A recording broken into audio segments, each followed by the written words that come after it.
Go see what they got.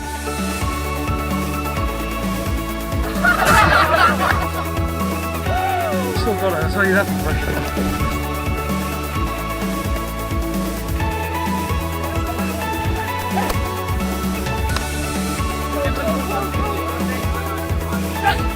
Right, hold it there. Watch Newquay Hornets take on St Just on England's channels on the 17th of February. Hello and welcome to Newquay. We are here for our second England Rugby Treatment Day, part of our Play Together, Stay Together campaign, which is a series that highlights grassroots rugby and what it's like at the community level. And before Newquay Hornets take on St Just in about 10 minutes, I'm joined by Newquay Hornets Club President Chris Davies. Hello, how are you on this fine day? I'm fine, and I'm very pleased we've laid on the weather, especially for you guys now, to make it as entertaining as possible. I'm sorry to drag you out in the cold from your lovely clubhouse. Quite all right. But to begin, it would be lovely to hear about some of the club history. Okay, well, the club was formed in St Austell in the 1930s.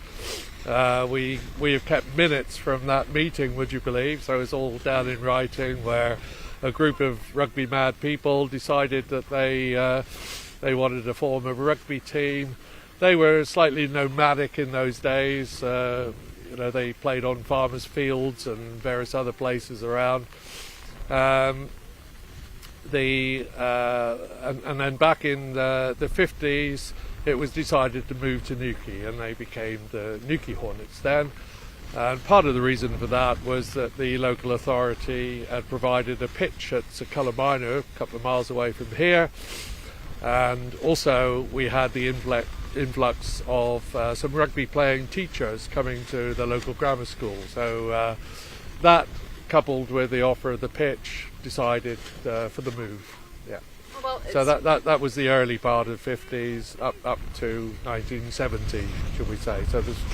And you played here yourself, didn't you? What years? I started in 1970 as a 17-year-old, and I played till I was 34, so 17 years, and had to stop through injury, unfortunately. But I'd like to say I played through what was. We had a special group of people, players at that time, and people who were exceptional in abilities and standards. And our team, I say our because I was part of it, in the mid-80s we won what was called the Cornwall Merit Table, which is a competition prior to the league structure starting, where each team played one another home and away, and we won it that year, and that was the only time the club has ever won that, and much to the annoyance of the teams that won it on a regular basis, we got to retain the trophy, so they were quite cheesed off by that, but we didn't mind. Well, it's lovely that it's such a community that you've stayed in contact and now working with the club. Is that what it's like for most players here? We like to think so. We encourage diversity of all kind. We have a thriving youth section. You see them warming up over there. Well, you won't, but believe me, they are. They're going to form a guard of honour for the team when they come down. They're under sixes, so we have under sixes right the way through to the seniors in age group, and also we have girls and ladies teams, and that's quite special. That those. Everybody works hard in the community to make it the success it was. Can't say that we've had some lean periods, which we've had of late, but we seem to be on the up now, and we have a new coach that has instilled a lot more confidence in the players. But we'll see today whether that's how well that's going to work. But, yeah. And despite the rain and what you can tell by some big wins, everyone's in great spirits. So what does it mean for everyone to have England Rugby here today? Oh, we're blown away. I said to the people up in the clubhouse that are enjoying the warmth up there, that every day it seemed to be a new innovation of what you were going to provide for us. And we feel honoured and privileged with St Just to be singled out for this. Don't know where that came from, but we're very happy to accept it, and we will always remember that, and that's what we are. we're a community, we help one another, and that's the traditions that the club has been founded on. Yeah. Well, thank you so much for joining me. Good luck to both teams today. I'm now going to hand over to Simon and Dowie, who will go over the team sheets.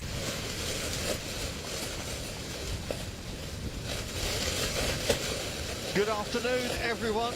Welcome to England's Riviera as we get set for a very special day in the history of Newquay Hornets and indeed St Just. They're set for a double header this afternoon because not only will they be fighting for points in the Tribute Cornwall County 2 League table, but also they will decide who is going to go through in the Cornwall Clubs Cup for this season. It is persisting down, it's very windy. It is going to be a very interesting game because tactically it's going to be a game of two halves, I suspect. I'm Simon Ward, alongside me Dowie Morris. Dowie, have I summed that up? You certainly have. The English Riviera, I don't know about that because we were promised sunshine today, and as ever at the seaside it has changed, but we have got two evenly matched sides. The pitch is very heavy, and I think, like you said, a game of two halves. You've got one side with a good pack of forwards and one side with some good backs, so yeah, we'll see. Let's take a look at the two teams, starting with the home team, Newquay Hornets. A familiar lineup for them, really. Clues and Bosley, the half-backs this afternoon. Young men who are really going to have to try and pull the right strings at the right times for the home side. Watch out for Josh Golden-Clark, though, the fullback from Exeter University. He's been involved with the Exeter Chiefs already this season as well, so a lot of talent there and a big heavy pack for the Hornets. They will be looking to find plenty of traction in the set piece, of course led by Dan Hay. Ches King in there at hooker as well. Joe Birchall playing at 8. He'll be wearing 14, but he will be playing at 8 because Max Badman was called away to work on Thursday, so there's the change in that back row for the Hornets. Let's take a look at the visitors this afternoon. St Just coming up the coast with Kiri and Phil Nipper-Nicholas, the halfbacks who are looking to control the game for the visitors. Jack Keogh, the outside centre, one to watch, I'm told. Also watch out for Tom Rogers, wearing 4, younger brother of the hooker, Harry. He could have quite a big bearing on the way that this game goes. Rob Cutter, the captain at number 8, once again. Experienced operator, of course, as the two teams come down the hill to get ready. A big crowd here at the Newquay Sports Centre, ready for this one. Certainly is. Again, they're a bit saturated. The pitch is very saturated. You've got a bank at the back, so that doesn't help with water coming down here. But Joe Launchbury has been down coaching the Newquay Hornets. He said he can't remember much about it because he had atrocious conditions when he came down. I think it was last Thursday. And equally for the St Just team, we had Chris Ashton plying his trade, so he had nothing to do with the forwards, obviously. So I'm expecting the back three to go everywhere. But they did say on their Facebook page that it's going to be better than any of the Six Nations game they played. They banned the Caterpillar. They've banned anyone they've banned anyone kicking the ball more than 3 times. And if they do that, they get a yard of ale. So there we go. We live in hope. We live in hope, indeed. Referee for this one is Danny Robbins, a familiar character in these parts, Cornish referee. Yeah, speaking to Danny before, he's ex-front row forward, as you can see with his beautiful locks flowing, no, his bald head there, and he ain't going to take any messing about whatsoever. He's given the riot act. If he chops back at me, you're going back 10, and then if he chops back at me, you go in yellow card. So what is it, yards and cards, I think he calls it. That's his motto. Hopefully we won't need to use any of those through the course of the next 80 minutes. But this is going to be a tough, tense game. Yeah. Well, 6th plays 8, isn't there? Yeah. Points will be decided through this game, but also who goes forward to meet Honiton or Bodmin in the next round of the Cup. So again, as you said before, crucial for halfbacks to get some control on this game. The ball will be kicked long, and it's up to I think the team don't make that many errors and straight away contact. Baker sets it back for Bosley, but handling awkward and difficult, and it skews back Good work from Josh Golden-Clark there just to get back, but he's got nowhere to manoeuvre. And his team are going to have to work hard to make sure that they set up the defence around the fringe. The ball is not going far. Looks like St Just are going to play with the wind at their backs. Good D on the 22 from the home side. Keary out to Andy Brogan. Yeah, it was Dan Jones making a big hit then to stop the St Just's forwards. Nipper Nicholas tries to get the ball away, but the synchronisation just not right there. No, look. The crossover means a penalty and a chance for the Hornets to catch their breath. For all the avid supporters watching this and people watching it, we've got no screens. It's that wet. We can't have any. We've got no screens to watch back at. So the weather is going from left to right with the wind. So St Just have the wind advantage, as you can see in the Newquay Hornets trying to clear their lines. But this is a key area because the ground is saturated. There's a lot of grass on there. So we will say first scrum, who's got the ascendancy? Well, it's expected that the Hornets should get some ascendancy up front with the heavier pack, and indeed that's what they've done as Dan Jones tries to bust his way down that right flank. The little dink kick from Matt Bosley brings Will Roberts into play, the St Just full-back, unable to get up to halfway. There's Mervyn Flindle. Farmer had to turn up a bit late to set up for this game. I don't know whether it was a milking problem. I know he's had calving issues through the course of the last few weeks. Roberts dropping it short. There's the pick up, but the pass not quite there. Lee Pascoe just hoping it was going to give him his first opportunity on the left wing, but not to be. Yeah, fantastic specimen is Lee Pascoe, 40 years of age. Unbelievable. And playing his best rugby Absolutely. of his career, you reckon? Fit as a proverbial fiddle. Began playing for the Hornets at the age of 7 and is, I'm told, the oldest by 7 years of anybody else in the ranks, but I shall wait and see passports before I confirm that one.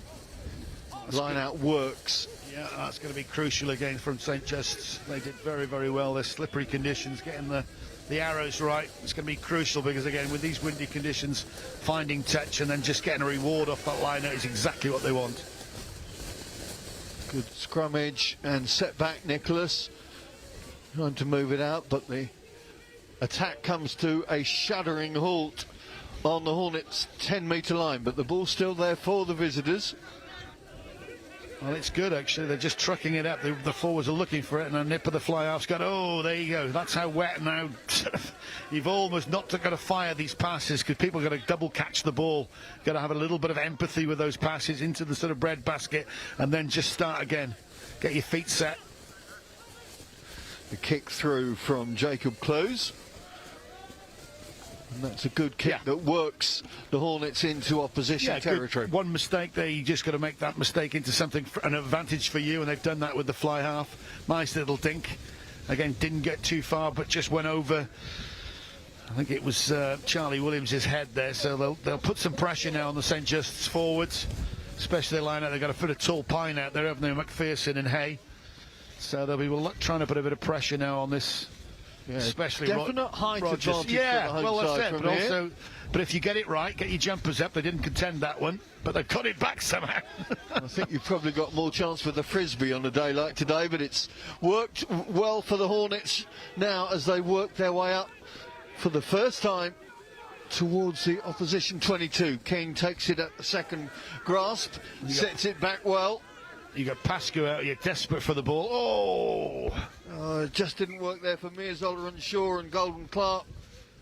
Only two players, honest. But well, I think if Golden Clark would have taken that, you got Pascoe on the outside there, he's desperate for the ball on the left wing. I'm not saying he had much of an advantage, but he would have a chance to actually stretch his legs a bit. We can see all the forwards now cleaning the... We did your report that actually one of the front rows playing in Mouldies because the dog... Is that right? The dog took his boots this morning. Yeah, so I'm looking to see which one it was, but There's one Which prop forward, not the dog. Yeah, there's one pitch you don't want to put mouldies is this one. You need your long studs in. It'll take a good stud, as they say. And that's good pressure again. Good pressure from the scrum and good pressure on the scrum half. Working into the 22, and Roberts has to slide back to rescue things. Does well, actually. First time the Hornets into the St Just 22. But the visitors securing ball now will try and work it away from the danger zone. Well, they're just going to pot it out once, but you can see the big green line across the field. They're looking to put some real big pressure on. It's when the St Just kickers just, well, won it. They've got they've got the wind at their back, and here it goes. Roberts gets the ball away. And you can see the breeze just carrying that. Offside call, though, from referee. And here is an opportunity for the Hornets. Danny Robbins, the referee, seeing someone in front of the ball. The pressure building now, and again with these conditions it will be a game of two halves. So just with the wind at their advantage now, Newquay Hornets want to make the best out of that, kicking into the right hand side, far right hand side as you see it. And now it's up to the men, up to the big second rows. It's probably a catch and drive in these conditions. Yeah. Looks like they've got the heavier pack, and there we go, they set it well. Goes to Tristan Baker at the front, and the drive comes on. Irresistible from the home side, and the first try is there. First try in the book, and it's gone to Mitch Brownlow, the open side in the right position to finish off the heavy lifting from his teammates and get the first 5-pointer on the board. Well, that was one from the training paddock on Thursday, no question about that. Very simple but very effective. I had Joe Launchbury all over that, didn't it, really? Catch, drive, set, and in conditions like that, and when they've got the ball at the back, it's almost indefendable, really. So a good score. I'll be writing this down in my book if have you got a waterproof pen?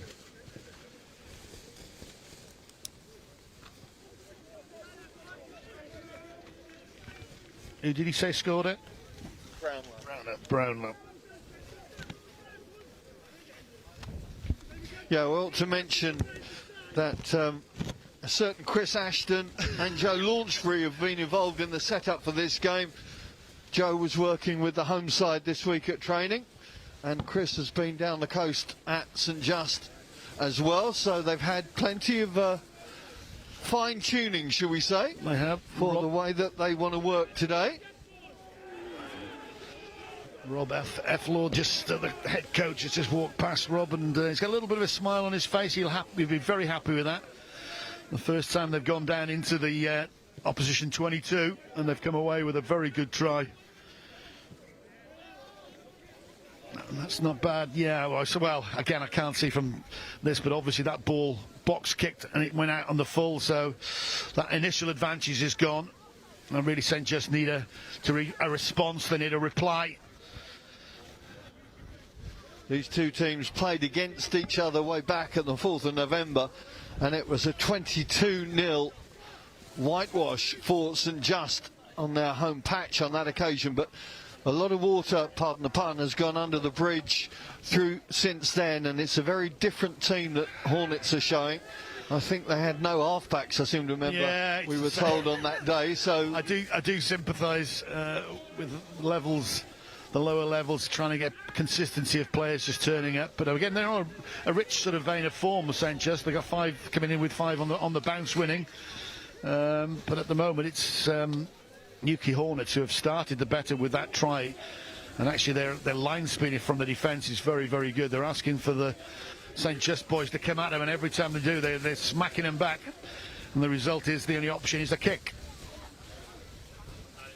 And that is an awkward kick for Golden Clark to have to take, but he recovers. I'm trying to work out which way the wind is affecting this as the two fullbacks enter into a kicking conversation. Has it gone straight out? I think it has. Yes, it has. Advantage Hornets. What's your take on the well, blast?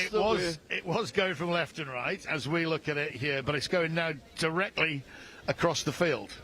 I think being on the coast, it changes, doesn't it? The wind, I'm no nautical expert, but it's the same for both sides. Well, the locals were telling us in the clubhouse before it changes on the hour, pretty much. So, well, we shouldn't have had rains till 5 o'clock, but that's coming early. That's because you brought it down from Manchester. Yeah. It always rains in Manchester. Well, it's not raining now. It is windy, but the rain seems to have dipped off now. Well, if it stays like It's that, going to be a problem in the set piece from line out, though, isn't it? Continuously. it is, but then you go sensible. You don't go anything at the back, and you don't try to do too much fancy stuff. Go for two ball, set it, and make sure you win that ball. Then you can do stuff. You can roll it round. You can, then you give your halfback some option to do it. But if you're going to go long, the degree of difficulty is going to get higher, and you are going to not be straight. And that's another great scrum from Newquay. Yeah. Good work from Rob Cutter, just rescuing that as his pack was going backwards, but it's there for the visitors once again to do some hard yards. Tom Rogers, the carpenter and bricklayer, not looking to build anything right now, but yeah, well, I think St. Just need to go another man out, maybe slip the ball on. It's difficult conditions. They get a penalty from there, so this will be humped into the left-hand corner with the wind, I'm sure. But I would be there if I was their halfback, just get a little bit more. Difficult to know, because the further away, the harder in that ball is to catch. But just go from the guard position a little bit and try and stretch Newquay Hornets across the field. and I think that breeze is going across the field, Dowie. It seems to be. It's changed again. The kickers, I think, yes, going towards that left-hand touchline and getting a bit of help in the distance, but it's a good take from JGC, as he's known in these parts. Call from Joe Birchall.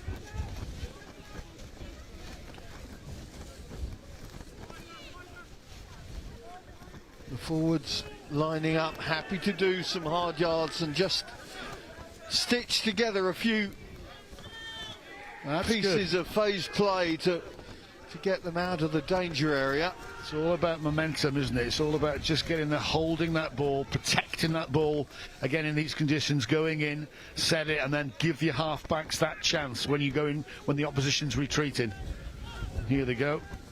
Clues finds a good angle there, and that is a very good.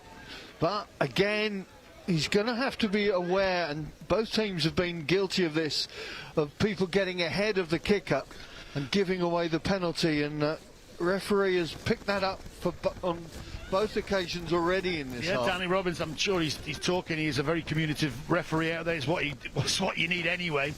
He gets no messing around, but actually that's just silly. That's two silly mistakes from both sides. Just in front of the kicker. Don't get in front of the kicker or chase the ball. And now look, they've put themselves under a lot of pressure. This will just be popped deep into the 22. He's not gone for broke. So at least they got something to dangle in front of the St. Just forwards. Rogers again with the throw. Yeah, Rogers the elder. Looking for Rogers the younger, no doubt. Just looking to see. No, he's gone to front ball. Trying to catch Newquay out there. Like it again in these conditions. It's not a risky ball. It's, you've got to set again now to get into midfield, but at least you've won it and you've got a platform. Losing the ball in the contact again. It's not easy when it's this wet, this damp, this blustery. And again, I think that's a mistake. I think if you're going out, you just keep hold of yourself. Don't risk it wasn't a risky pass, but I don't know whether the receiver was expecting it. Hence, again, that good tricky line out, and now you've put yourself under pressure because the way the scrums have gone, Newquay Hornets are again in the ascendancy. They'll be looking just to lock out here. Half-back pairing of the boss and Mankub, 9 and 10. They'll have options all areas, but again, with this wind, it is going straight across now. I don't think they'll want to mess around with it too much in the 22. Just get it out. St. Just, of course, coached by two back rowers in Will Gibson and Alex Everett, Frankie Noel in there as well. All three Cornish Pirate players, but I was just looking to see how that back row trio would trying to work there in the black shirts, and just a little bit too intricate maybe in this weather right now. It is, but again, they're not coming off a real solid platform from the scrum, so they're having to use their left and right shoulder to stay down, to give them as much weight in that scrum. Hence, they're always on the sort of on their heels rather than their toes. But there was a slight injury out there, but it's all sorted. Maybe a bit of mud in the eye. And we go back to scrum time. Matt Bosley, a Welsh scrum half. Who'd have thought? Produced number 9s.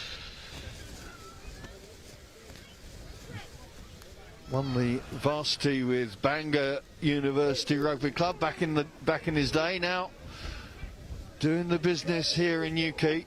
That pass isn't doing the business though for his fly half. Clues did well to try and rescue it, but I think it was Tyler Carey, the opposite 9, actually just getting a hand in. Just that's all you need to do. Again, in these conditions, just get a hand in. Couldn't get that ball out to 10, and all of a sudden, straight from an almost controlled position there, you see, right, bang. They couldn't want a better position now. St. Just's right in the middle, right in front of the posts. Options, all areas, left and right. Combinations of Phil Nicholas, Nipper now at 10. He'll be calling the shots. Where are you going to go? Even Stevens, full back. Will Roberts is right behind the 10. Over to you.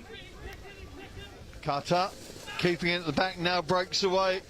Keary gets the ball on to Morgan Harvey. Forwards trying to dent that green and white fringe defence. But this is where you want to build pressure. This is the right motion. This is it. Give it to your second rows. Give it to Rogers there again. Number 5, that is.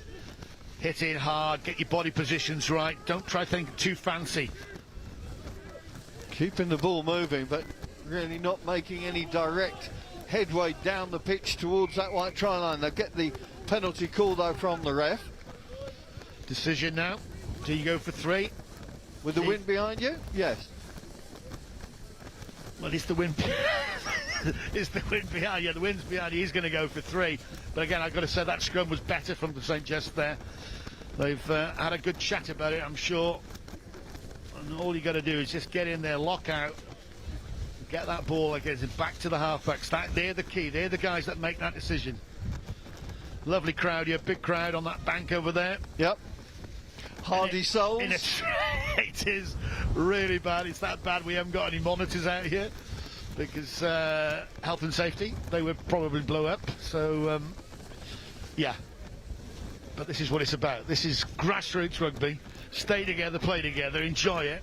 And these guys are certainly doing that at the moment. Like I said, Hornets are in 8th. St. Just the 6th in the table. So we should have had a competitive game, and we've got a competitive game. Will Roberts breaks the bagel for St. Just on the board.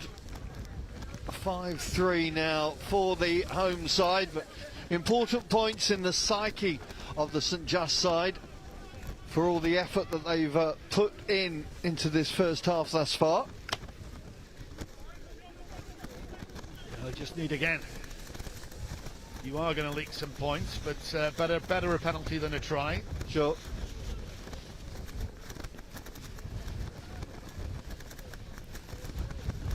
Now this should hang nicely in the air as long as it's gone 10. There's a lovely kick, but woof. Good catch, good take into the heart of the Newquay. Oh, and we've got a problem with an injury there. Referee was on hand straight away asking for the medical staff to come on. Hopefully it's not too serious. Quite sure the number, but again, everything will be done. If it is any problem with that, he'll be going off for obviously HIA assessment. And the referee's over there, so all in hand. Chris Ashton's gone in there. He's not quite sure what he's going to say to the forwards. It isn't really a back threes day today, is it? It's not a Chris Ashton day. Well, he could run like the wind if they could get the ball to him, but that's the danger, isn't it? But I'm sure he's just saying use those conditions. You've got to get some points, use it there. And it's great to see these lads. Joe Launchbury on the other side. Can't miss Big Joe, big bobble hat.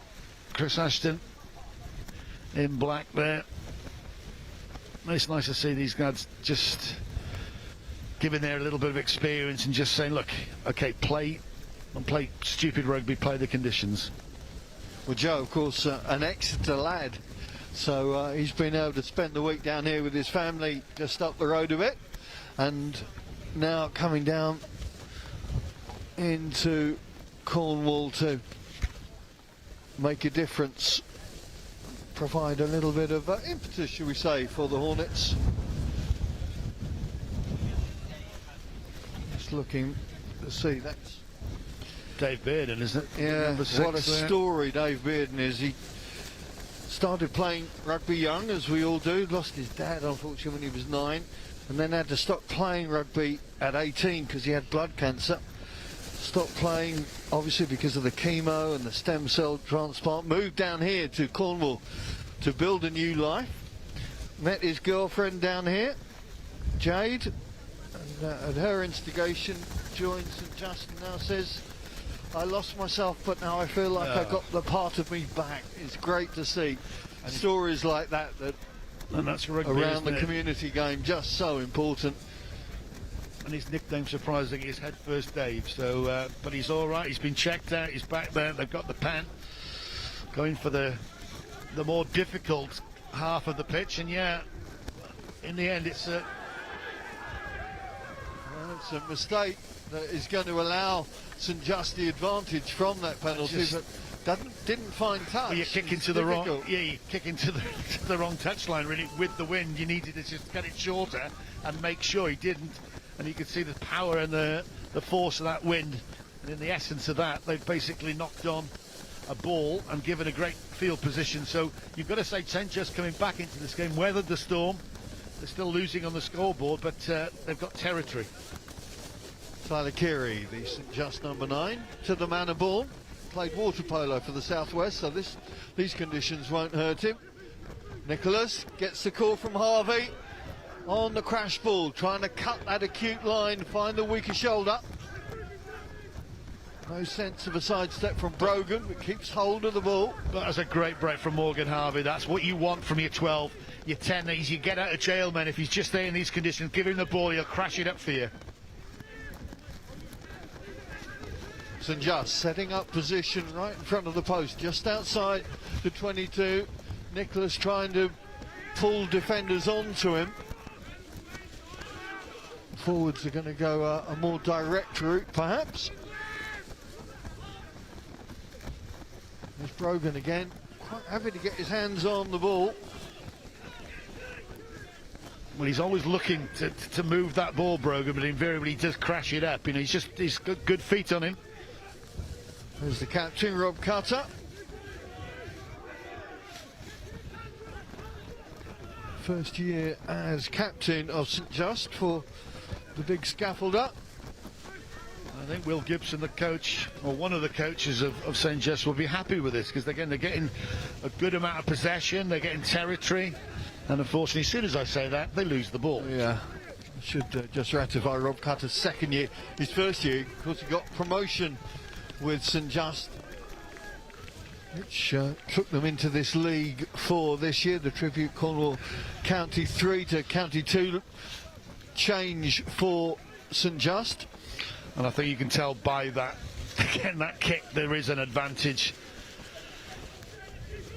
Whether it's changed a bit, but this wind is swirling, but he got about 40 metres there, so his forwards will be thanking him for that. But like I said, St Just coming into the game, they look a little bit more comfortable on the ball. The combination, the balance between forwards and backs, I've got to say, Tyler Carey, the scrum half, is doing excellent work out there for the Blacks.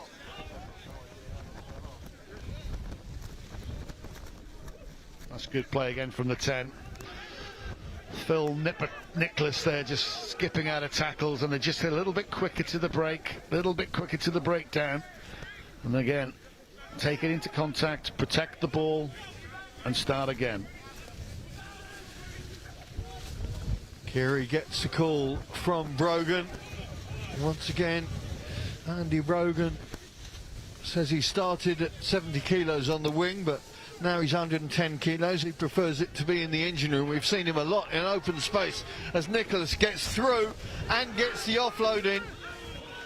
Well, it's all coming from the half-backs, 9 and 10 from St. Just at the moment. Oh, as soon as I say that again, curse of the commentator. There's the curse of the commentator. Tyler Curry's turned over. He was just forcing the game a little bit too hard. Pick up from Birchall. Just get the feeling that Newquay have to hold themselves in this game at the moment. The last 10-15 minutes has been all about the visitors. I think they're caught between the kicking game and whether to move it. It's obviously it's easier to kick than move because of these terrible conditions, but if you're going to kick it, you're going to have to kick it a little bit better than that, and maybe open up now to the left-hand side. Here we go. Pascoe on the ball. Oh, his first sighting really of Lee Pascoe. Gets round his man. Good tackling coming in though from Harry Neal. Great play. Great play from Pascoe, 40 years young. Showed the outside, beat one man, couldn't quite be the second man, but that's what they want to do, stretch the St. Just defence. Great play. Super. More of the same needed. Good D from the man known as Milker as well. Neil doing his job on the St. Just right wing. Looks like we're going to have a change in the St. Just team.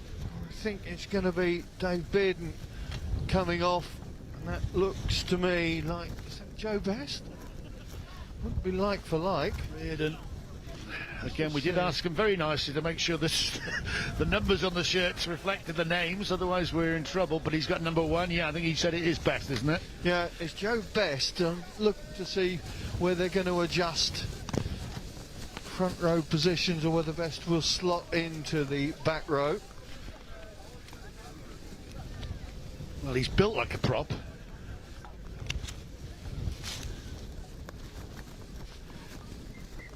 Beau Jest, as he's known, settles back into what looks like the back row position for now. His team work their line out and Best gets his hands on the ball for the first time. A game for every shape and size, my boy. Oh yeah. Harvey can't find any way through there, and in fact holds on to the ball too long for the referee's satisfaction. No. And good D from the Hornets. Brownlow's caught my eye on a couple of occasions actually. He's a very, very good jackler of the ball, and that time too good for St. Just players. He's over the ball, won the penalty. Jacob Clues decides that he's turning down the 3. Again, they went into this position in the field, got a catch and drive, a good catch and drive last time, and like I said, if you do it well, it's unstoppable, and it certainly was for that first try. The forwards doing a mother's march to the line out. They know where the call is going. Like I said, they've got a couple of excellent second rows out there, and McPherson and Hayes, so there's plenty to aim at. Greasy ball, can they hit their man? Oh, no. Ricochet just about works for the Hornets, but it's a messy ball, and they're going to have to just settle this down. Start again. You've always got the option, a little dinky kick over the top into that sort of right hand or far touch line, but they want to crash it up a few times.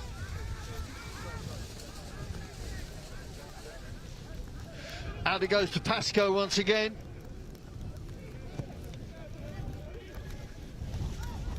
Good hands.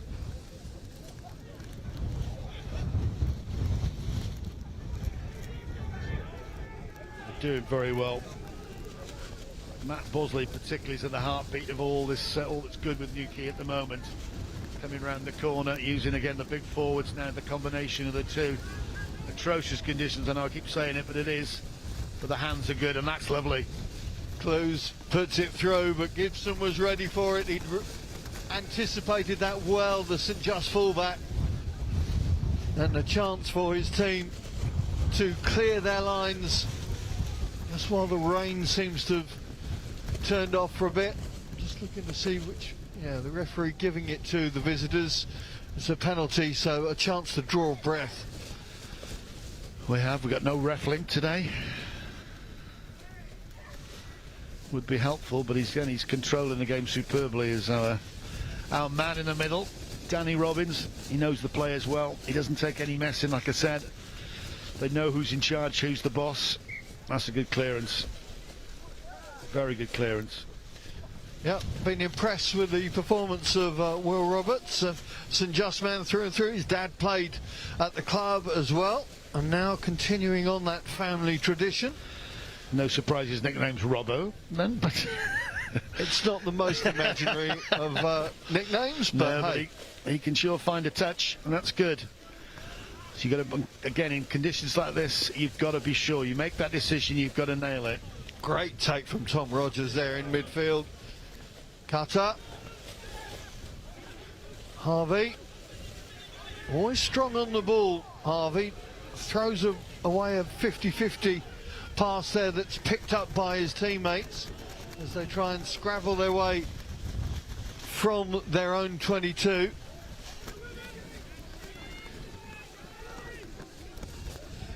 Kerry just biding his time before he releases it. There's Best. From a standing start that time, he didn't make the same impact as he did in his first carry. Newquay Hornets knew that he was coming. Oh, this is dangerous. This is very dangerous.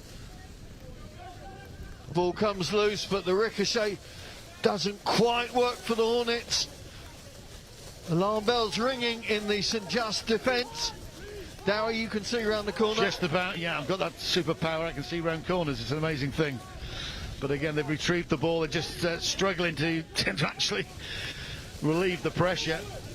And Newquay knew exactly where they want to put St Just back on their own try line. Scrambling to get the ball away. And I think it might be a box kick. Just get it out of town. Pascoe waits and takes and sets the engine going. Now, an attacking opportunity for the home side. They've got numbers. Godwin Clark releases the ball, maybe not the most sympathetic of passes, and the moment has gone. That was a big opportunity for Newquay there. Again, any children watching, there's a couple in front of us, just put it through the hands, trying to overcomplicate a move that didn't need overcomplicating. Numerically, they had the advantage on that right hand side. Pascoe doing a good job, just catching the ball, taking it to set it up, put it through the hands. You've got a chance of scoring. The loading was there for the Hornets as well. The trouble is, again, in these conditions, you are just, trying to do something you don't need to do. And I think we've got another injury going off over there, just in front of the bank now, just walking gingerly. Looking to see. I think that's the captain, isn't it? I think it's Rob. Is it Rob Cutter? Yeah, big number 8. I think so. So they have a shoulder issue there. Well, they've lost 2 straight away. Kevin, you're good with subs. Who's on? Yes. Yep, 2 of the back rows down. So Stephen Oates wearing, I'm told, jersey 19. I think he's gone into the engine room yet. Just looking to see. And they got a penalty. Well, free kick. That's again. It always happens, doesn't it? When they just fancy a little bit of a go. Newquay, they're pushing. I think pushing too early. You can't do that. You got to take the weight, and then you hit. They didn't do it. So again, just relieves a bit of pressure. Well, Luke Murley was jiving on social media that Rob Cutter would be having some time off. He thought in the sin bin, but it looks like it's for injury early doors for the St Just skipper. Well, Rob Cutter, what is he, a scaffolder, or a tubular engineer? Remember Darren Garford from Leicester Tigers, the old ABC club. Darren, fantastic prop for tubular engineer, that's what I do. You mean a scaffolder? Yep. Lovely. What's in a name? Indeed. Ches King finds his target and Close hangs one high. Awkward take, but well done by Harry Neal. Gets the help of his pack. He's done well there, because again there was a lot of weight on him. Nicholas trying to get through the tackle of Birchall. Oh, deft hands from Mr. Flendall. Farmer Flendall belying his number on his back with that dexterity. I'm not sure that Joe Best did repeated the feat a bit further out, but commendable ambition from the St. Just front rowers. Again, the last thing you want to be receiving a part is like a bullet coming at you, just spun at you. Look, just take some weight off the ball. Again, have that word empathy. Just basically plop it into there, because it's easier for the catcher just to take it, because he's going to have to take it twice if he's going to pass it straight away. It's like the double catch. It's wetter than a fish's wet bits down here, isn't it? Goodness me. Here we go. That's a delicious open side. They've all stacked left here of Newquay, but it's a delicious open side if he fancies it. No. Close. Dan Jones gets the offload in to Mirzola and Shaw. And off they go. They've got numbers here if they can work it.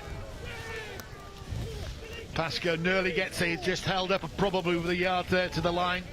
Again, they don't need to panic now, Newquay. The forwards get involved.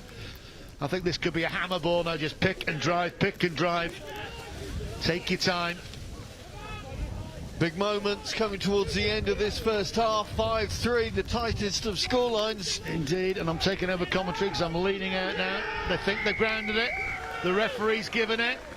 I have no idea who scored it, but I'm sure we'll find out. But again, good pressure, good power. Bide your time. And when you're sort of just a yard out, score the try, and that's what they've done. Who scored it, lads? Do you know? No? I'm going to guess that it's Dan Jones, but I'm not sure.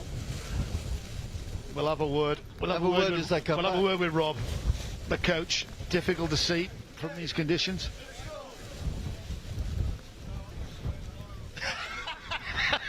That's actually very helpful. The left winger was pushing over the line, so he does that. Can you ask him? He's coming here. Rob's coming. We'll ask him. Well, they're very happy and satisfied with their lot, that's for sure, because the big psychological element of getting that second 5-pointer will be huge in terms of team talks and in terms of the sway of this game. It was Dan, the captain, our happy days. Dan Hay has just had a very special day. Thanks, Lee. We'll make it. Right, so I'm not sure whether that conversion went over, because I must admit Dan Hay has been allocated the try. So we're 10-3, aren't we? Yep. I haven't missed anything. But again, you get down there, these conditions, you come away with points. Lee Pascoe's not much help, is he? He was a great help. Well, he said, I don't know who scored. Yeah, but he went and found out. What more do you want from Indeed. a left winger? We've got our spotters in front of us. Oh, dear! Oh, Best. A mistake. Just took his eye off the ball. Oh, the referee's whistle's gone. They were going to play and play and play again, but yeah, just a big swing with that try. Yep. It's changed the feel of this game, hasn't Absolutely. Yeah, you just take your opportunities. Again, you can't be too fancy here, but there was a good combination in the midfield for Dan Jones and Mears. All in the shore. Slow in. All in the shore. Again, it was just nice. It was Jones that made the break, that passed the ball out then to the outside centre, using Pascoe. Again, don't force. If you're not going to get there, just stay in touch, which he did. Recycle the ball, the old hammer ball, pick and drive, pick and drive, pick and drive, and the captain says thanks very much. Ball sort of works its way back into the Hornets' back line. These lads love crashing it up, don't they? Here we go again, 12 and 13. Dan Jones. But again, it helps the forwards out. You've got centre partnerships like that, you know, just carrying the ball and getting over the ball to protect it means your back rows then can get out into the midfield, and they can do the combination as they're doing now with Baxter. That's the way to play the game. Ches King goes a-wandering, looking for a potential gap. Tired legs now in the defences. Oh, Dan Jones just not able to take that skidding ball. It's just good work, and then just one silly mistake and just passing that ball out there. Dan Jones taking it, trying to take it on full fly, which he's not going to do. But again, he's a good boy. He's a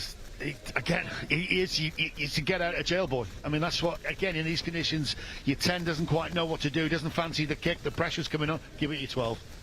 I'm Give it still your trying 12. to look to see who's got advantage in this first half, and I cannot decipher Ask the weatherman as he how notes. I'll get your what notes. Don't impact worry. the weather is happening. Thank you. Yeah, your notes are flawed on it. All I know is the pressure's coming on Newquay Hornets now. The scrum's going very, very well. And the referee, old front row forward himself, will have a... Well, he knows where the pressure is and who's got the advantage. I'm not quite sure what is happening there. The three tight heads gone off.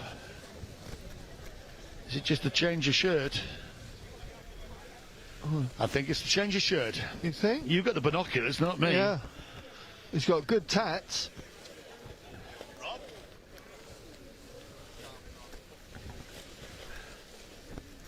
Yeah, it looks like it is a change of shirt for the... Well, it was a tight head. It's I Dave think he's Danks. Bo Danks? Bo Danks, who has got the best name in either of these teams, I would certainly is. venture. And now is wearing the number 16 shirt. Excellent. And he's been playing for 5 years. And the reason he's playing because his friends asked him to. There you go. Many have done the same journey, I would suspect. Do you fancy a game? Yeah, yeah. Yeah, What a drive! Great What a drive. drive. Good release, in fact, from St Just on the back foot. They've been worked into reverse gear very quickly there by their hosts. And now that's in the referee's mind. That's in St Justice's Pack's mind. They don't want another scrum, but they are going to have to get one. A thing of beauty from the numbers 1 to 8. No, well, not in this case, but I know what you mean. Oh, to be in a pack. Well, they're nice and warm. Well, the 8's wearing 14 and the 3's wearing 16, but the impact is exactly the same. And certainly the home side pack have got dominance now in the scrum set piece and have put in as well. Close out to Jones. Jones strong on the ball. That's just all. what his team needs. But that's all you need. Come round the corner.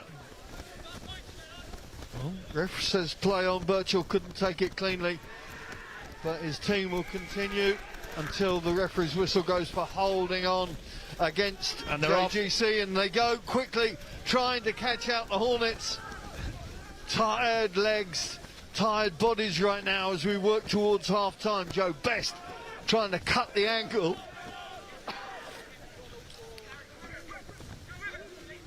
Well, it's defending now for the Hornets. They don't want to leak any points whatsoever before half-time. Equally, St. Just need to get something. They need to spark something. Keeping it very close, though, zigzagging left and right. Brogan finding no way through. Again, handling of this ball so difficult. Nicholas opts to kick, but the referee will bring play back for that knock forward from Mervyn Flindle. Big Merv, unfortunately. 32 years he's been at the club. Such a stalwart, such a familiar face, a familiar figure. Lifted the trophy as captain as well, so he's had his positions of seniority. Indeed, and he's still out there. Again, not the easiest conditions. Again, the blustery squalls coming in from behind us from the Atlantic. Clues. Looking at that kick, it's just holding up, but he finds a good touch. Or has he? Yeah, no, he has.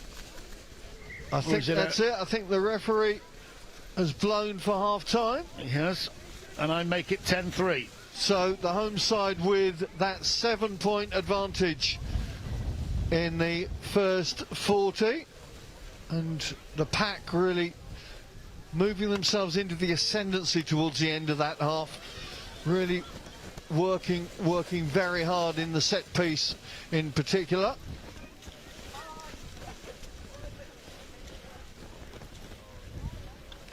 Let's just take a look at the highlights from that first half. It is difficult conditions, Dowie. We knew that before. Not unfamiliar in these parts maybe, but they really have coped with it very, very well. Yeah, both sides have tried to play it. Again, the pitches don't do it justice. It is not easy out there. The pitch is saturated, especially in that sort of half where the bank is. As you can see, it's coming off that bank. They've had more rain down here than most places, even including the northwest. But they've got into positions and they've come away with points. The Barlow try initially, then St Just come back with a pen, and that was their only score. But I think they will have the elements in the second half if it doesn't change again. But again, Hayes scoring that try at the end as given.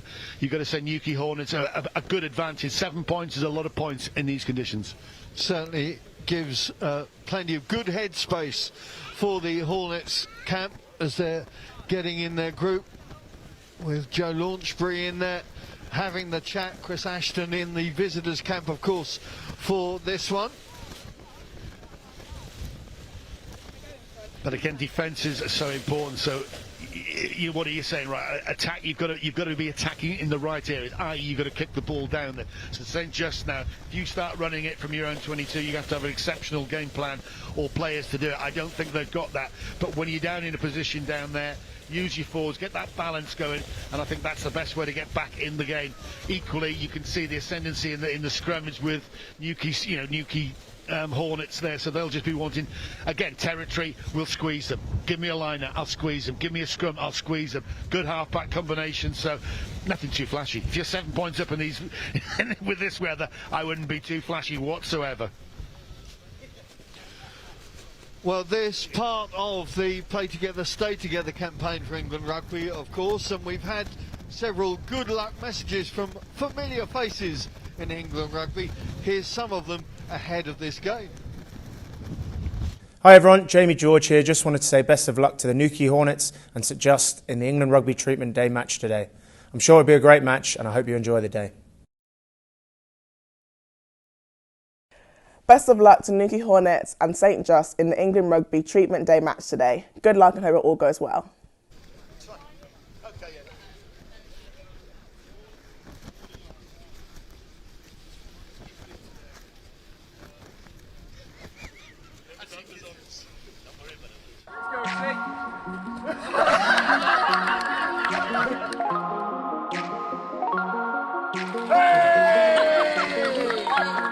Just get a bit lower as soon as we hit the bags. Right, yeah, good, Chris. We're down here in Cornwall training with St Just and Newquay Hornets as part of England's Play Together, Stay Together campaign. I'm down here with two legends of English rugby, Joe Launchbury and Chris Ashton, and we're going to shine a spotlight on grassroots rugby. Let's go and see what they got. Jared, nice to meet you. Oh, sorry, too much power.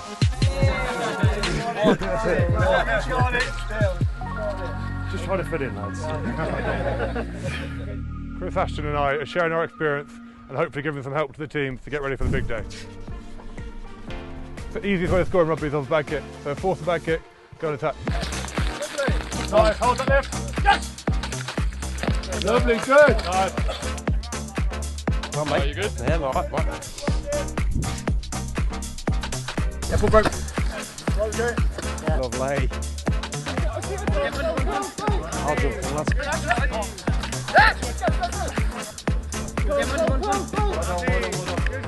Can you go wider, Kieran? Can you throw him wider? Ideally, you want to get to 12. Yes. Yes, way better. That's miles better lined up, mate.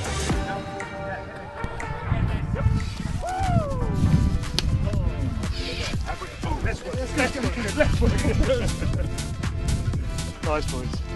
Tell you what, after all these years, I still got it. Well, welcome back to the Newquay Sports Centre as we get ready for this second half of this doubleheader. It's a tribute Cornwall County 2 league game and also a Cornwall Clubs Cup match with the home side in a 10-3 advantage at the turnaround. Very, very difficult conditions that we've seen in the first 40. I'm delighted to say I'm joined by the rugby guy. Jared is with me. You've been involved through the week with both the teams. Tell me what you've been doing. Hello. Yes, I've been involved with both teams. I was there last week with both teams, and they were both fantastic. Two great grassroots clubs, and yeah, they let me get stuck in a bit of contact. Surely not. Exactly. I wasn't. My body's not used to it. I've been out of the game for a little while, but it was great to get back into it. And a great reception from both clubhouses, I guess. 100%. Yeah, they were both very good to me, and we stayed and had a beer after the game too, which was great. How much were these guys looking forward to today? I mean, I know it's a big day with the double header, but the fact that we're here and there's a bit of profile added to it, what was the chat? Yeah, it's a lot of excitement. There's, as you know, this doesn't happen to them very often. It's the first time ever, so they're very excited about it. A lot of them, there's a bit of nerves out there too, and it probably shows the conditions don't help. But yeah, they're absolutely loving it, and yeah, it's just great to see. And be honest, how much did Chris Ashton help the St Just pick and drive game? He tried. I did beat him in a race. Did you? In fact, yeah, I beat him in a race. Was he not looking? But the footage, apparently they weren't filming that bit. Oh, what a shame. They're great characters, both Chris and Joe. I have to say that because Joe's standing just behind me. He's bigger than me. He is massive. But they are. It's important to bring these characters out and just have a different voice, perhaps, on a Thursday night. Yeah, definitely. And there was a lot of excitement because two brilliant players of English rugby. And yeah, there was a lot of excitement. Did you see Joe running the water on a little bit earlier, though? No. Yeah, Joe running? very, very slow. Really? Very, very slow. He yeah, turned to ice by the time he got there. There were a couple of comments on the sideline about how slow it was. Well, so that he can defend himself, I'm going to bring Jared in. I'm going to bring Joe in. Jared, it's great to see you. Thank you for everything you've done. You hand back to Dowie. I'm going to bring Mr. Launchbury back in, and you can talk to the former Welshman, formerly Englishman. I don't know what he is. He's confused. Bloody cold and wet. I tell you, that's what I am. I'm sure Joe is. But Joe, what atrocious conditions. People back home will not, appreciate how bad these conditions. You came down and trained these boys last Thursday in terrible conditions, but they seem to be at least trying to play rugby. Yeah, these conditions are actually better than last week, to be fair. Seems to be a chance here in the corner. No, good bit of defending, but yeah, the conditions are obviously really bad. We're trying to play. I guess from a Newquay point of view, maybe a little bit disappointed to only be slightly ahead of the scoreboard. Yeah, you can't complain too much. But again, you second row, you'd have loved this because they seem to have an ascendancy, at least in the scrum. And again, in conditions like this, you don't want fancy-dancy rugby. At least you've got patterns that you can put together. Yeah, I guess maybe that's a little bit. The set piece has been quite big, and I guess also Newquay probably kicked a little bit more. Not quite so much kicking from St Just, so they've probably been playing their half quite a lot more. Is there an advantage on the pitch, do you think, with the weather conditions? We can't work it out from here. I think the wind's kind of going in whatever direction, really. Seems to be whatever way you're facing, it seems to be hitting you in the face. So no, I'd say it's definitely tough for both teams, to be fair. Yeah, pretty. Are you supposed to be in Dubai and you come for a family holiday down here? I bet the wife's pleased with that, yeah, Joe. She's really happy. No, I've kind of tried to enjoy my time off and do something a bit different. But yeah, gone down it's been sort of touring around the southwest, seeing some family next year. So no, it's been a great week for myself. And it's always nice to come to, although like we said, we talk about the weather quite a lot. We're English, we like to talk about the weather, don't we? So, but to come and see a sort of two rugby teams come and just enjoy themselves, I think, from my point of view, playing in a professional game, you don't get to see this very often.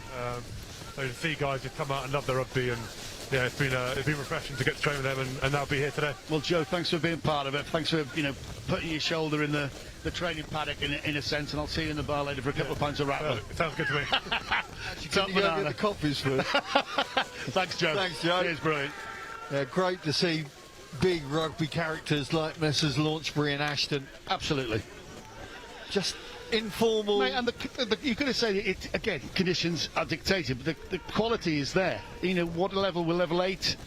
These boys are just, they're trying to get a balance. They're trying to get the forwards using their brawn, and the backs trying to use their brain. And the handling skills are superb. I mean, that's hard to do. The ball's flown at him, and he's just picked it up again on the fly. That's a brilliant pickup. I think that's Harry Neal again. We saw his tackling prowess in the first half. And that is brilliant handling in such awful conditions here. It looks like against St Just they've got another prop forward down. I think that's initially, that is... I think it's Archie Harris, yeah. the vice-captain. We've got struggling. we've got two number ones out there, but that's definitely Archie Harris.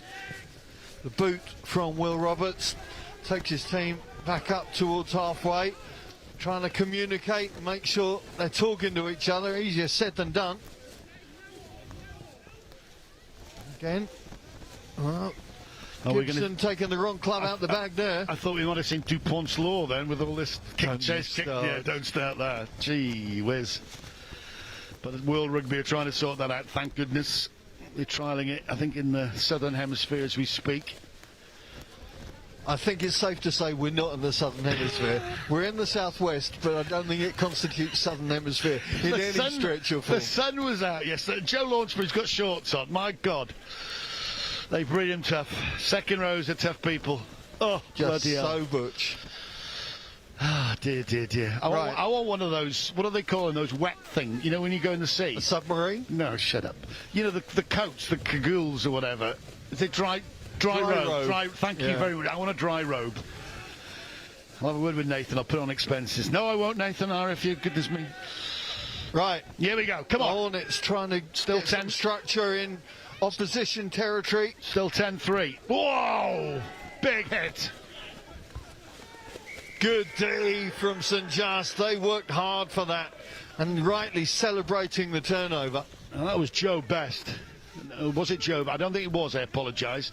Definitely wasn't Joe Best. There's a bigger lad right in front of Joe Best who made that tackle. I think it was Brogan, wasn't it, again? Oh, no, it was Rogers. It was Tom Rogers. Well, he's got a lovely new shirt on. I'm not sure whether his mum and dad are here. They're supposed to be here because two brothers playing for St Just. I'll have to see. I'm told, he tells me his mum always wears a Penzance and Yulin hoodie and his dad wears the Pirates beanie, but to be honest, in these conditions, they'll be under plastic, I would think. Well, right, so St Just move away and the halfbacks just trying to organise everybody to make sure they know what they're going to plan to do now that they try and get their attack onto the right foot. Kyle Ashcroft is the guy wearing 3 for the visitors. Oh, nice. Nicholas, lovely show and go. Drifts through 1, through 2. Support is there from Oates. Quick ball needed. Thought of a sidestep from, I think, Harry Rogers. what a break from Phil Nichols there. Nicholas, sorry, I should say. All-consuming tackle from Pascoe on Jack Keogh. Jack Keogh, the nephew of Harvey Biljon. Wow. Former Jersey coach. I know Harvey very well. Yeah. The demise of Jersey, that's another story. There's another story. The referee, another penalty. Now, what are they going to do? The wind, I couldn't tell you what the wind is doing. But if this was Newquay, they would be going into the corner. The catch and drive is their preferred weapon of choice. Yeah, I think Will Roberts is going to do exactly the same. Don't be too cute. Give your forwards enough carrot, but don't kick that ball dead. Let's look in to see. This could be very important, this. Again, 10 points to 3, 7 points in it. Converted try. They're going to score the try first, but the conversion would have to see, because it wouldn't be easy, neither scoring a try. So here they go. Newquay trying to count the numbers going into this. What have they done? Have they gone full whack? Full 8-man, or they've cut it? They've cut short. Okay. So they're going with a 5-man line out here. Big opportunity for the visitors early in this second half to take from Rogers. Well, job one done a little bit, but again now it's going to be the hammer. They're just going to pick and drive. That's the option, because you're cutting your risk down by passing the ball. So they're just one man in, hit in, get your legs pumping, and they don't want to be held up though. If you held up, it's a drop out from underneath the post or anything along the try line. Now they're all on the right hand side. Loading up on the right. Ashcroft sets the ball back, but it's a slow ball. The ball's held up according to the referee, and the moment has gone for St Just. That is a big play early on in this second half. There's plenty of time to go, but again there is. He scored that try and the conversion possibly a bit easier. But again, and with their power in the pack, this should be not an easy exit, but they've got to be very careful of what they're going to do. Maybe the 8 comes off the side, gets a little bit of yardage, and do that, or is it straight back to the likes of Jacob Clues? Just to relieve the pressure, big hoof on. First the scrum. As somebody opens the tap on upstairs again. Why is everyone around underneath our tent? There's not enough room here. We could sell tickets, actually. Launchbury out. That's it. You're bigger than me, but Coming to a water boy. I've got the power of the microphone. Yeah, no thanks. Anyway, back to the game. They've done the first scrum, but they're still right encamped on the try line. The ball goes up now. This is going to be a roll of the dice. Nicholas rescues it for the visitors.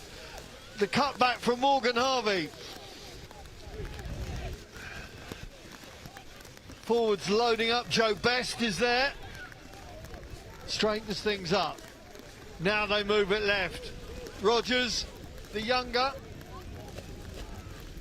It's the short, close work that's going to count here. Oh, the little snipe round the corner from Keary.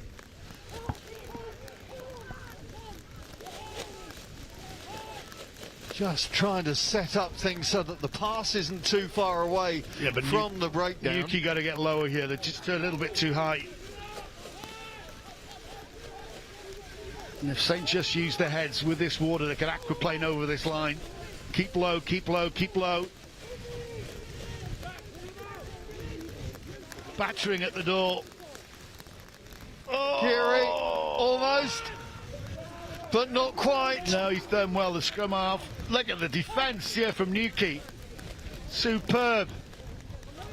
Great work from those in green and white, I think. St. Just, and the call has come out from Nicholas. They're going all right. Now the ball's going to go. Now they flick the switch. It's got to go to the right-hand side. They get a penalty call. But you know what? The Hornets won't mind that because that gives them a chance to reset. Yeah, but they'll... Oh, he's tapped and went. Oh, and he's lost the ball. Oh, the coach killer. An absolute coach killer for the black and whites. Well, it's funny, everybody's coming our tent, but the wind has changed direction and everybody's now getting soaked. I'm selling tickets or I want a pasty. When's the barbecue start? That's what I want to know. Barbecue? Yeah. We might get a cold sausage and a pint of rattler. Right, changes in the Hornets pack. This is important now. This is important. For both sides, St. Just putting the pressure on, coming away with no points. Equally, the Hornets defending for their lives. Big line out, and they've just about got it.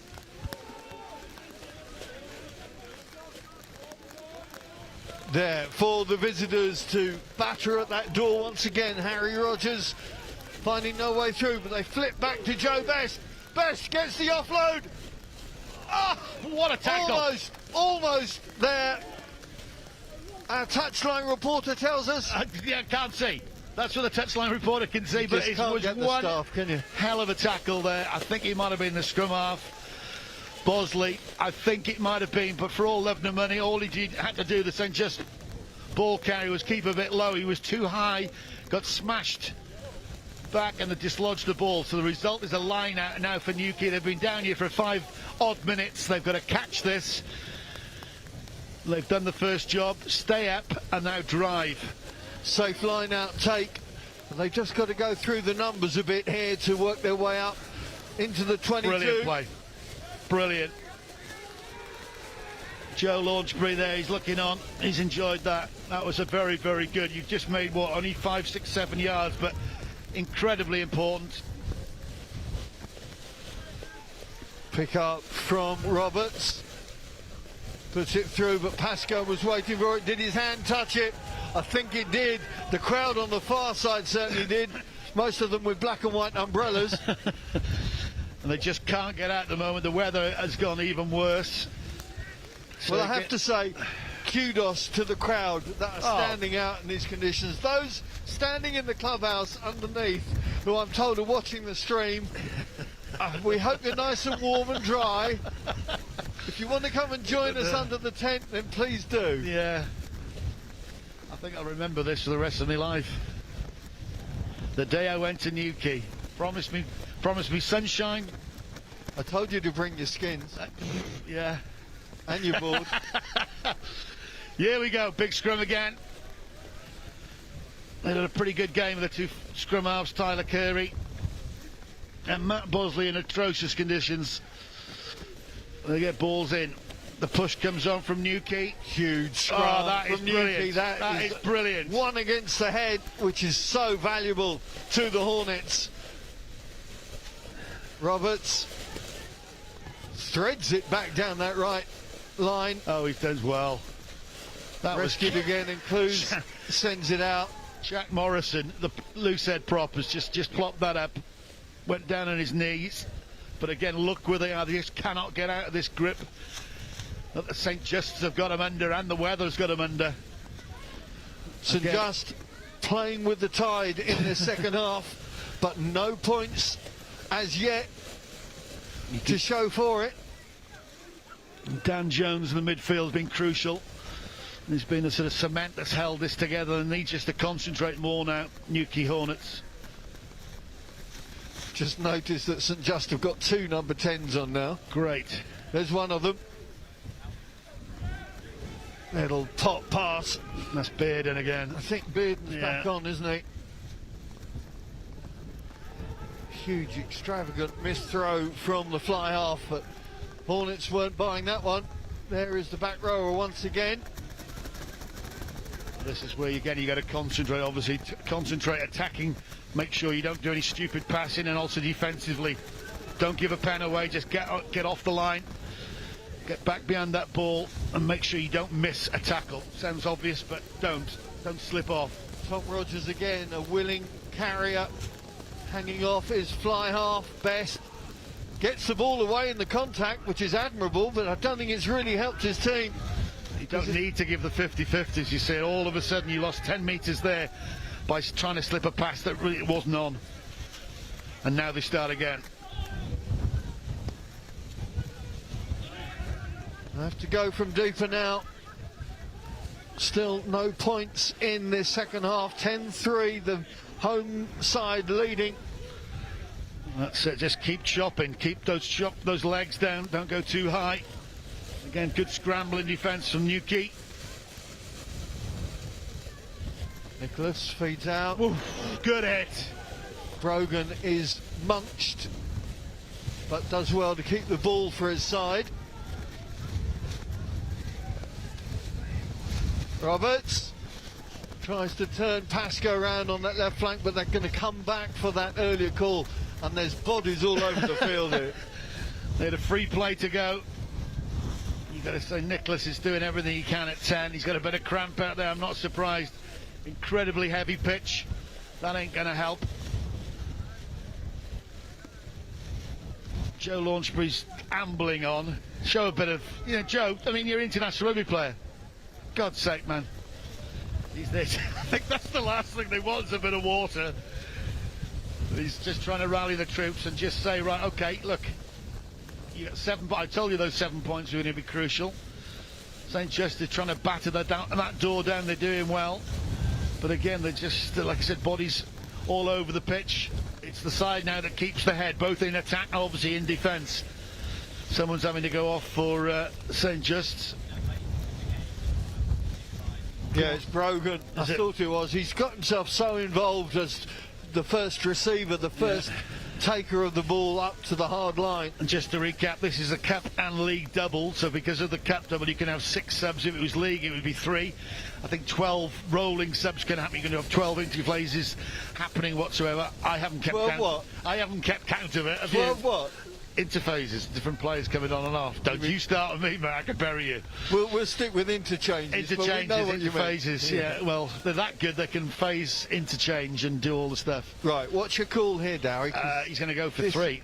You think? I think so, because, again, they've been down there for so much. They've got the wind advantage. They've got to get some reward for it. Absolutely, so that brings it down to, whatever it is, 10-3, that'll be 10-6. So a try does it. So I think it's a very good, astute decision. If he kicks the ball, it's only as good as if he gets the 3. If he gets the 3, it is, because again, win that wind, I would say they'll be just kicking the ball straight back down to Newquay's side, but we will see first.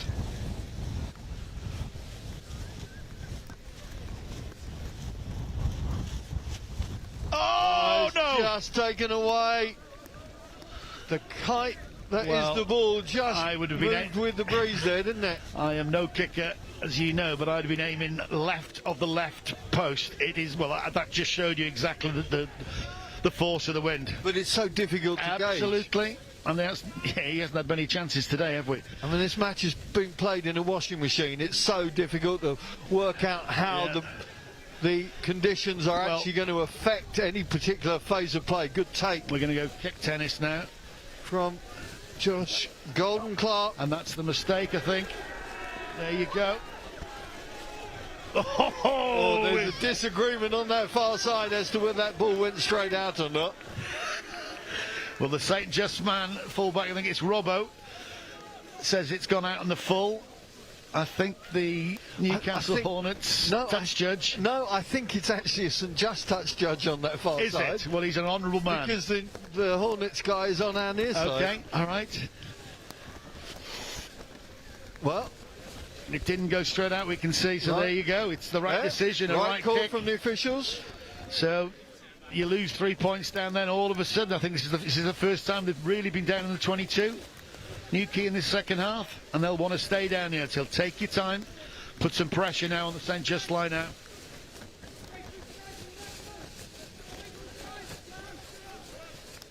Difficult feed for the scrum half, and the ball squirts his way out into midfield. Nicholas comes back in to provide the defensive line to allow Roberts to kick. Pascoe veers round one and veers round another. Again, he does his job. He beats his first man, presents the ball superbly well, and now the forwards take over. Well played from the left winger.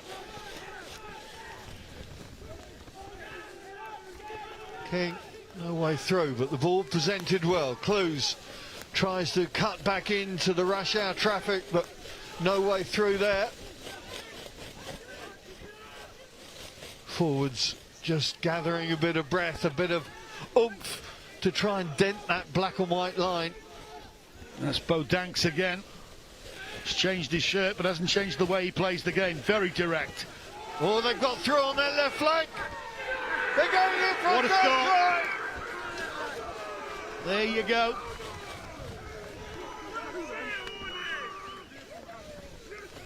We've had a bit of a sea change, haven't we, really, from that missed penalty, which would have just dropped the score back to 4 points. All of a sudden, they've gone up that left-hand side, and we will find out. We'll find out who scored it. Well, we think the bad man has come off the bench and done the job full good, because Max Badman, I think, was in the right place at the right time. The man who's used to doing latte art has done the rugby business here at Newquay Sports Centre, and that could be the critical score in this game. Well worked by the home pack, and in the end they managed to prise open that left flank, and it was Max Badman who was able to make the most of the opportunity.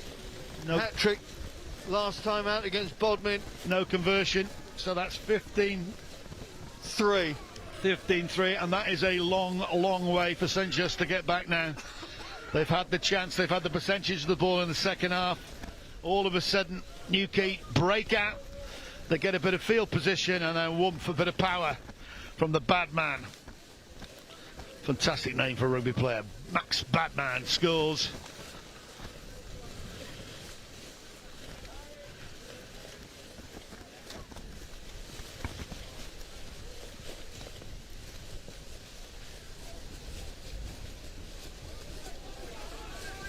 So the restart from Roberts, and now you can see the body language of the Hornets just puffing out their chest, just believing now. Roberts can't take that cleanly. Allowed to play on by the ref. But this is the game now, it's the pressure, because again St. Just have to chance their arm in, again, bad conditions. They've got to put this ball through the hands They need points, they need tries, they've got to keep going for it, whereas the Hornets are just defending, saying, come on, you've got to play, we'll defend, and actually if you make a mistake, we're going to make you pay. Nicholas gets the call from his inside centre, and Morgan Harvey, as he's done pretty much all the game, makes some headway on the crash ball. I'm joined by... Oh! I'm going to talk to him in a minute, because here is a pick-up and try! Oh, hello. Oi! That is one of yours.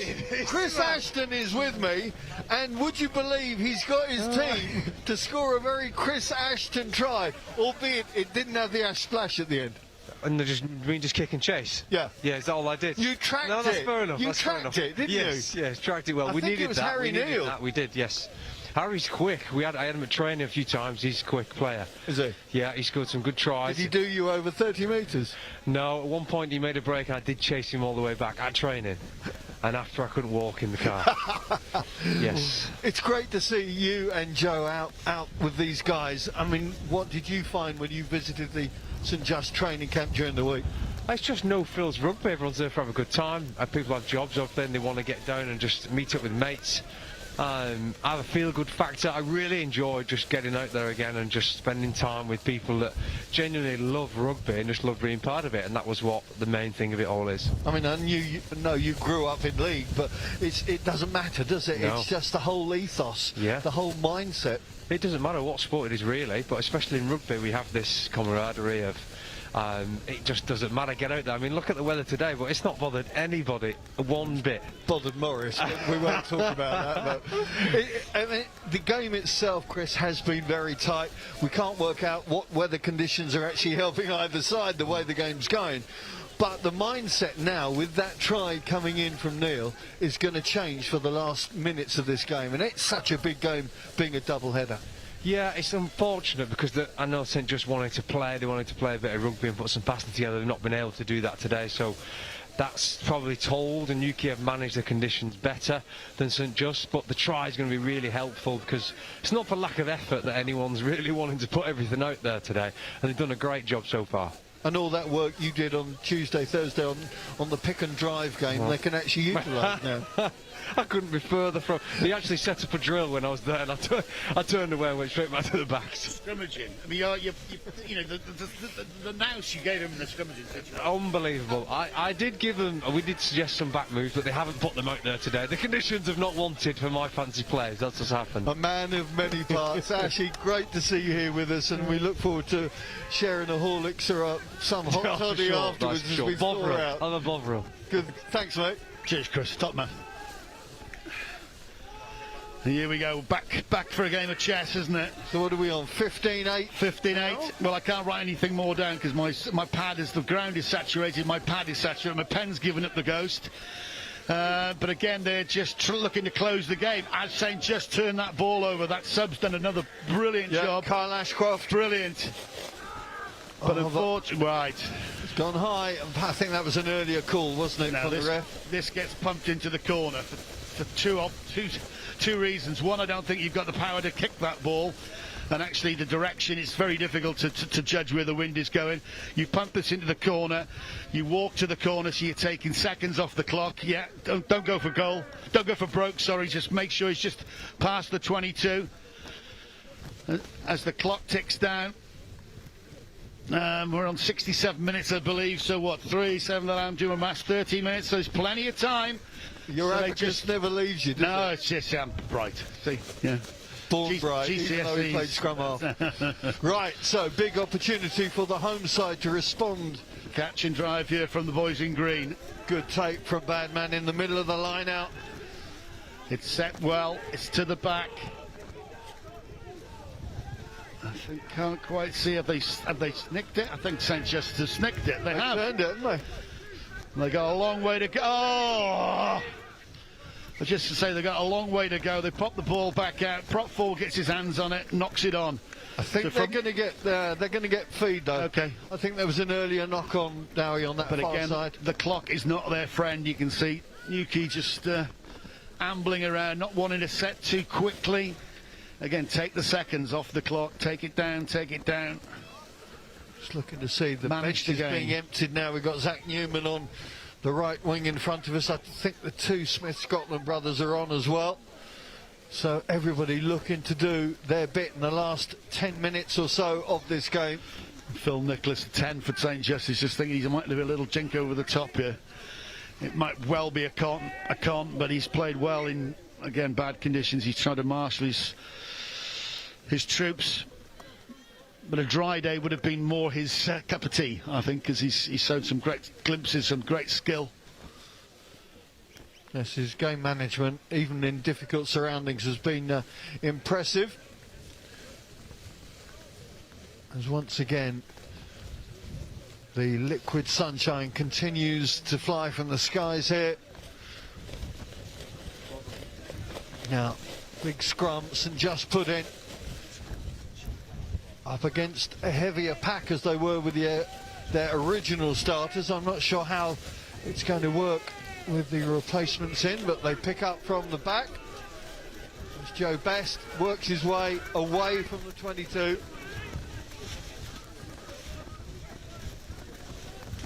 Whether we've got any of Trelawney's army down here this afternoon. I know Best was one of the Cornwall reps in recent years. Look forward to seeing them again at Twickenham later on in the season, if they get through their early stages, as they are wont to do. It has to be said, the history is very strong in the county championship.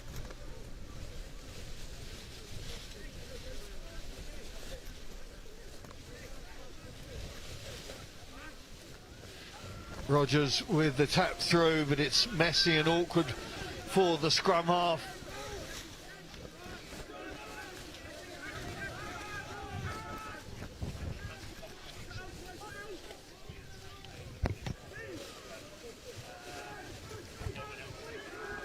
St. Just trying to work their way away without risking too much in possession. Call from Keogh. Hornets will be happy once it's, as long as they stay in their own half. St. Just, that is. Now they step up over enemy territory. Best can't hold, but the referee said the ball's gone back, and they continue to play. Harvey almost up to the 22.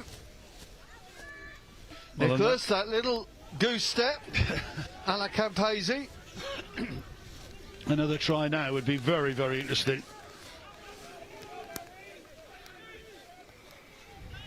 Somewhat fortuitous passing through, but they continue to play.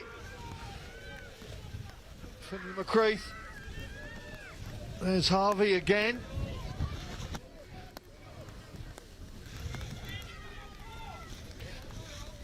Not long to go now, but this could be a crucial phase of play within this contest. Oh, the handling just not working for the visitors, and the Hornets will happily just take their time in resetting this. What, 6-7 minutes left? 7 minutes to go, yeah, but again it's just so you get the fullback's got cramping up here. The pitch is incredibly heavy. It's not easy to try and force your hands and to do the skillful things of just even passing the ball in conditions like this. Make a mistake and then they go back to the scrum, where you've got to say Newquay Hornets have really performed superbly well. Again, you've got an area of comfort you can go back to. The coaches are on there. Been a tight game from both aspects, a very evenly fought game. Is there going to be a twist in the tail? The Hornets next have a trip to Bodmin. That's in a fortnight's time, beginning of March. Back here in a month's time for the visit of Saltash. So if they can hang on to this lead now, it will be a big fillip to their season this year. It's been a good year, truth be told. Redruth 2's at top of the table, aren't they, as well? So, well, yeah, I mean, Redruth 2's are the only team that Hornets lost to this year. They won the first three before that loss a fortnight ago, so they will feel, pardon the pun, the wind is in their sails. Bum bum. Now the wind in the Hornet sails here, because again I'm not sure, is it advantageous to kick the ball? Again, good solid scrum, that's been a platform, and that's the area of dominance they've shown. That's the hoof upfield, and that's a hoof downfield. Salah's soccer skills. Well, everybody pointing where they want the ball hoofed, but that's easier said than done. Yeah, it is. But you run the risk. See, there you go. See, the more you carry the ball out, the more risk you actually have dropping it, and that's exactly what's happened. Keogh steps in one, steps in two, nobody really in support on the left, so they will go back to the piano movers in midfield. Best and Ashcroft combining well. 4 minutes to go. Keep going right. What a tackle. Good D. Really good D there. Almost desperate defence, but it worked. You got Nipper Nicholas now. He's calling the shots, as he's tried to call it all day. The number 10, the fly half. Again, I think you just don't want to overcomplicate it. You just pick and drive from here, pick and drive from here, pick and drive from here. Best setting it back once more for Keary.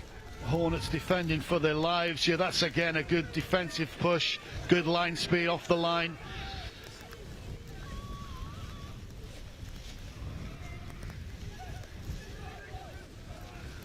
The penalty call is for the visitors, but the Hornets won't mind too much, because once again it allows them just to reset, realign.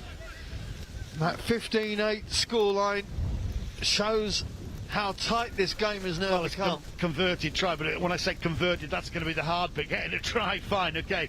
So you're 7 points in it. You have to go for the corner. Again, you've got to get this right. I wouldn't be going too cocky about this. I'm just going to get it to 2 ball.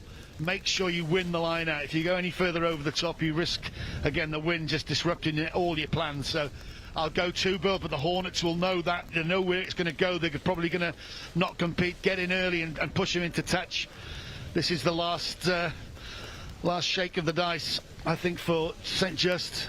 They need 7 points just to draw the game. The take is good, but the ball goes loose. It's come back for the Hornets. There's a desperate hoof to clear it. Harvey goes round, but his pass just not taken there. I think Neil struggled to keep hold of that ball. It is a comedy errors out there again. You got prop forwards kicking the ball, which is always comedic, but not probably what the crowd want to see. They just want to see the ball with a bit of control and hoof down the park. But again, they're quite happy with this, the Hornets. They'll get the put into the scrum. They've had the advantage there all afternoon, you have to say. But again, it should be easy to exit in these conditions. It isn't. So what are they going to do? Again, is the 8 going to come off the side? Are you going to use Jones in the midfield, the 12, who's carried superbly for them? The Hornets reverting to their security blanket scrum. This is it. This is the game here. And it is secure ball once again. Keep it driving, keep it going, keep it going, keep it going, keep it going, keep it going. Waiting for the whistle, doesn't come, so they have to pick and drive away. Still inside their own 22, whistle goes. There you go. And it's a penalty to Newquay. Right, it is time to have our player of the match, Mr. Morris. Who are the nominations? Who is the winner? I think from the St. Just side, you've got to say Phil Nicholas at 10 has tried to orchestrate things. Dan Jones from Newquay Hornets at 12 inside centre has been very, very good carrying the ball. But for me, it's the cornerstone of any good side. It's your tight head prop, Bo Danks. Again, wearing 16, he started with 3, he's changed his shirt, he played that well, he's burst out with his first shirt, got into his second shirt, and really he's been the cornerstone, and that's what's won the game today, is actually the dominance of the Newquay forwards, led by that man. Bo Danks is our player of the match.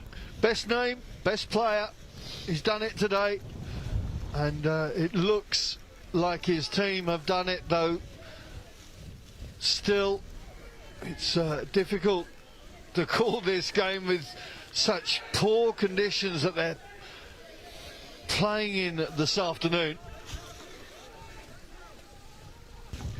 Well, it looks like we're into the red zone now. It's up to the ref now. All eyes on the man in orange as the Hornets just look to keep the ball. Clues gets pushed into a cul-de-sac that he didn't really want to be entering. I don't think he wanted that ball whatsoever, lads. Just keep this ball round the corner. It's been a hard-won victory for the Hornets. Ball is hammered clear, but Roberts is going to have to go from inside his own half. The alignment just not quite right. It's gone back. As Odendale tries to reset things for the visitors. Last play, knocked forward from Newman's hand, penalty. Yeah, if you go with one hand like that, actually did with force to knock the ball down, you've got to tap and go. That's exactly what they're doing. Nicholas, as ever, leading the way. And it's the big tight end again. Danks bringing him down. He's hurt himself. I think he's done a calf. Again, is there enough time to score?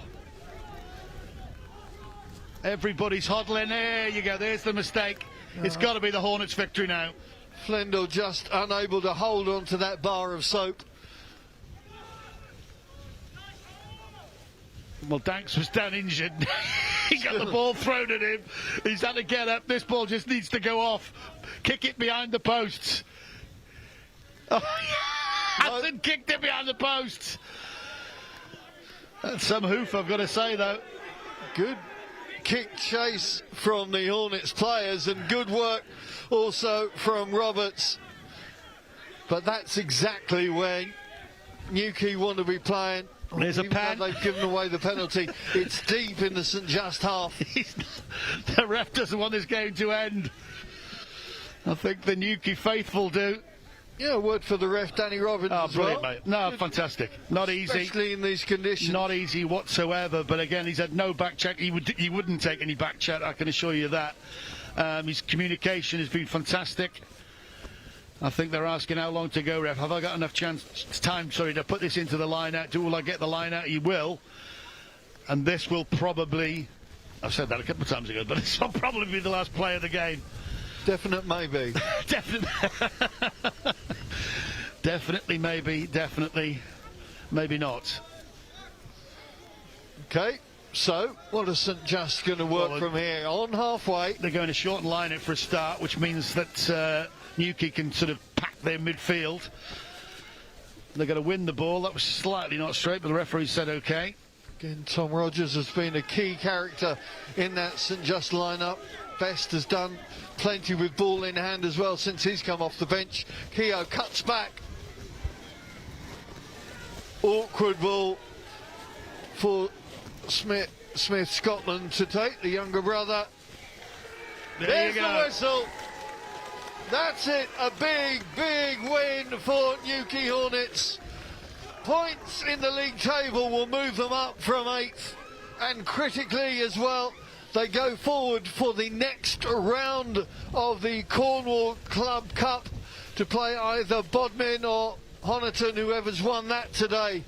But credit, huge credit to both teams for playing in such awful conditions this afternoon. Absolutely, I don't think I could have survived extra time, to be honest, just because it's been that bad. But again, rugby just is the winner. It is, because again, you don't want to play in conditions like this, but it's been superb. They've both tried.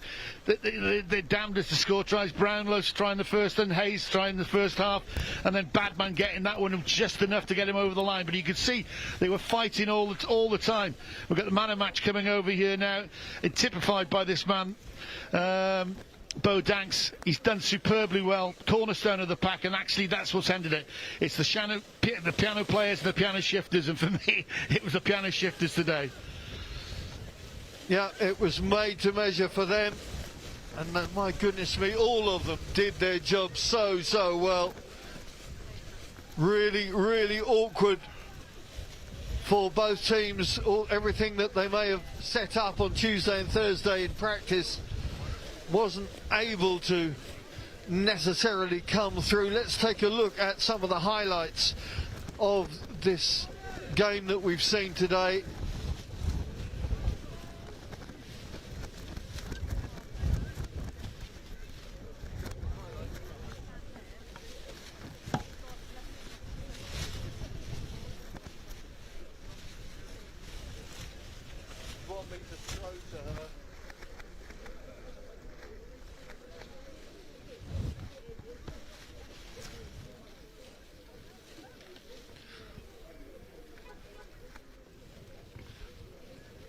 Well, there you can see some of the big points scored. I mean, we wondered at half time how many points we were going to see, but eventually 2 tries from either team really set this up for a potboiler.